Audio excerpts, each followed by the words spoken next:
Hello, everyone. Good morning. I hope you are all well today and will always be, despite all the challenges of this pandemic.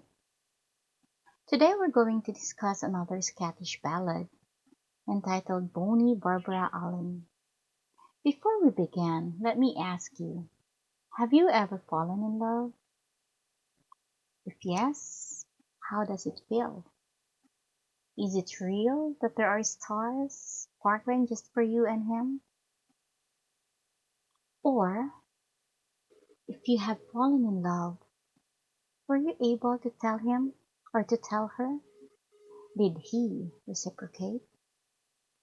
How does it feel to be loved in return? Today, we're going to discuss that through our ballad, Bonny Barbara Allan.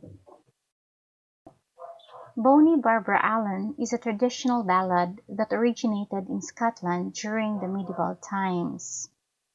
Like all the traditional ballads, it is a narrative song or a song that tells a story.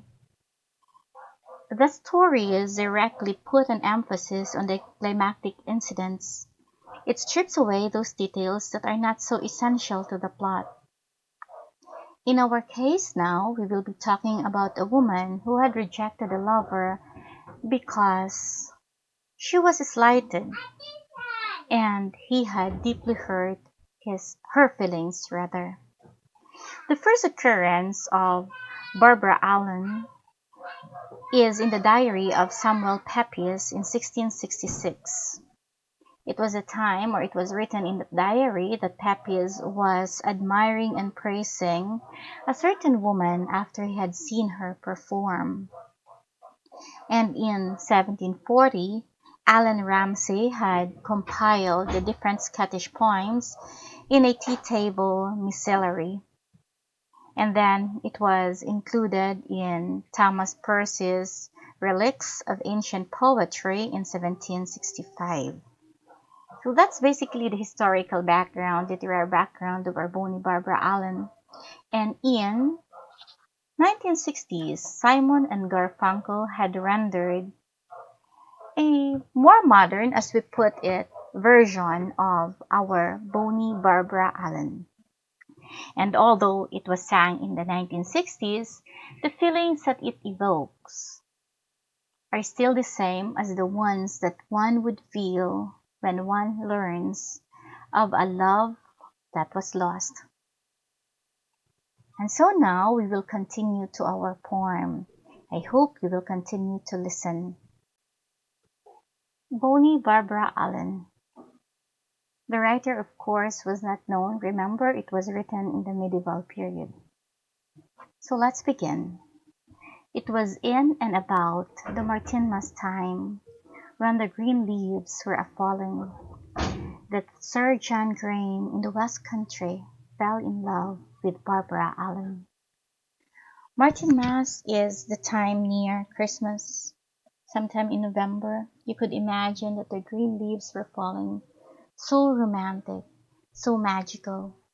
The snow might be coming, and everything just turns so cold, except for a heart that is smoldering with love.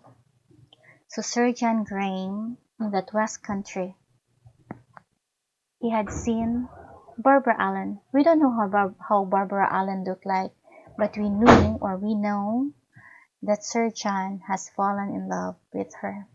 Isn't that just romantic? We were not given the physical looks. We were just told that he has fallen in love. He sent his man down through the town to the place where she was dwelling. "Oh, haste and come to my master dear, Jean P. Barbara Allan."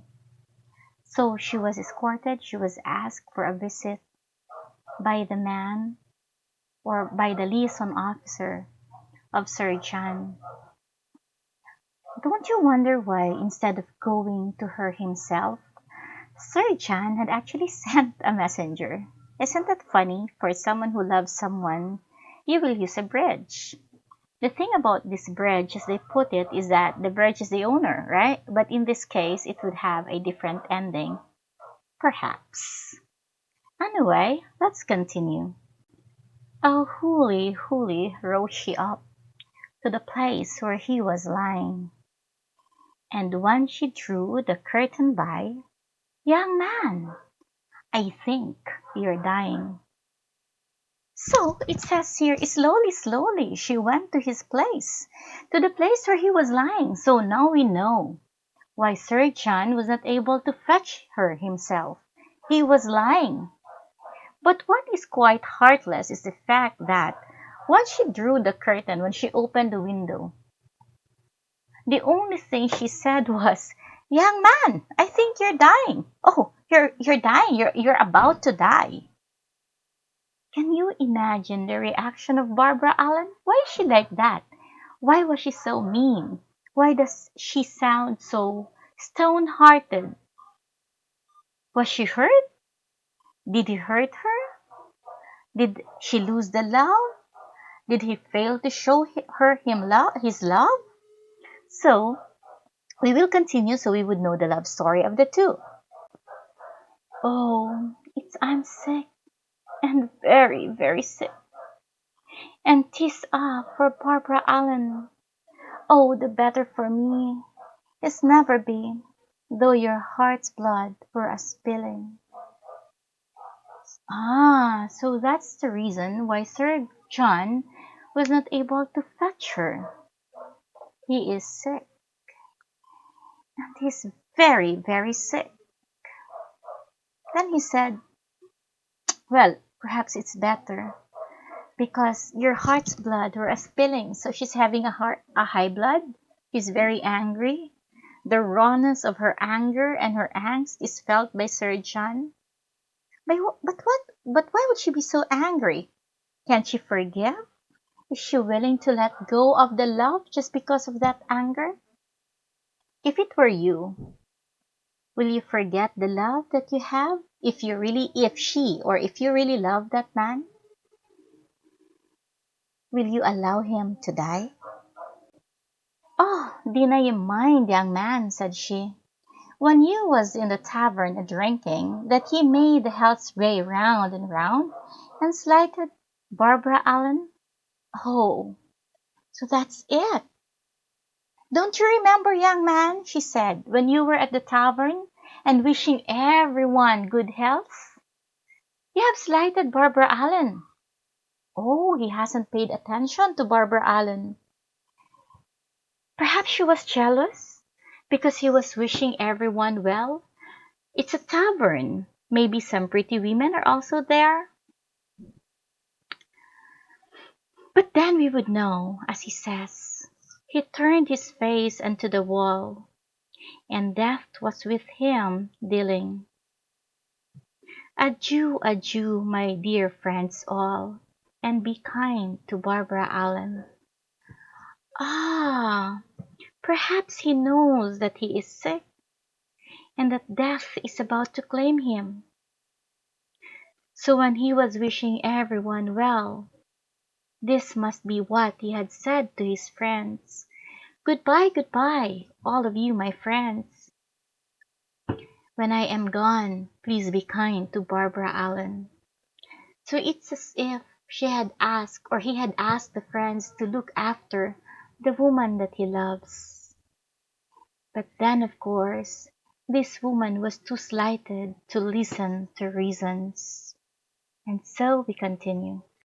And slowly, slowly raised she up, and slowly, slowly left him, and sighing said she could not stay, since depth of life had reft him.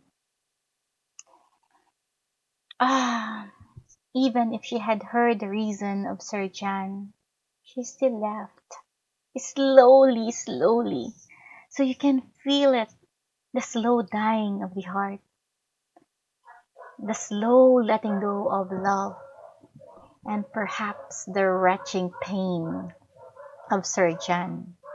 She sighed and she said, I cannot stay. You're going to die. Life is going to leave you, so I must go. Isn't that cruel? Death is getting him. He was not willing to stay and hold his hand until his last breath. And so she had not gained a mile but 2 when she heard the dead bell ringing. And every show that the dead bell did, it cried woo to Barbara Allan. It wasn't long before she had gone. It was just 2 miles when she heard the bell ringing, tolling actually, as if calling to her, Barbara Allan, why did you leave him? Have you ever heard a bell toll? Can you feel the pain that it gives to those who were left behind? But in this case, Barbara Allan had decided to leave Sir John, even before Sir John had joined the choir of angels in heaven. So Barbara felt and heard the tolling bell. I wonder what she'd do. Don't you wonder as well?